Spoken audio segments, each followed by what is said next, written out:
दूध पीते बच्चे के पेशाब का हुक्म। याद रखें, बच्चा एक दिन का हो, 1 घंटे का हो या 50 साल का बूढ़ा हो, 100 साल का बूढ़ा हो, पेशाब नजास्त गरीज़ा ही शुमार होगा। उससे बदन और कपड़े नापाक हो जाएंगे। उसका दूर करना, उसका धोना लाजिम होगा और 3 बार धोना पड़ेगा उसको, फिर जाकर जिस्म पाक होगा और कपड़े साफ़ होंगे। तो दूध पीते बच्चे का पेशाब भी नापाक है, जिस्म को नापाक कर देने वाला है। फिर नजासत खफीफ़ा कौन कौन सी चीज़ें हैं, ये ज़हन नशीन कर लें। जिन जानवरों का गोश्त हलाल जानवरों का खाया जाता है, उनका पेशाब जो है वो नजासत खफीफ़ा है।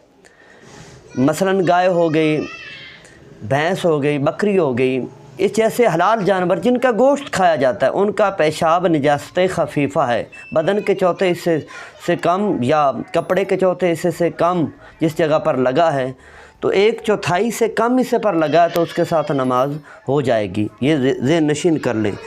और हलाल परिंदे जैसे कबूतर या मुर्गाबी जो उड़ने वाले हैं, उनकी बीठ पाक है। उड़ता हुआ परिंदा कबूतर, उसने बीठ कर दी और आपके कपड़ों पर आ गई, तो वो बीठ पाक है। ये ज़हन नशीन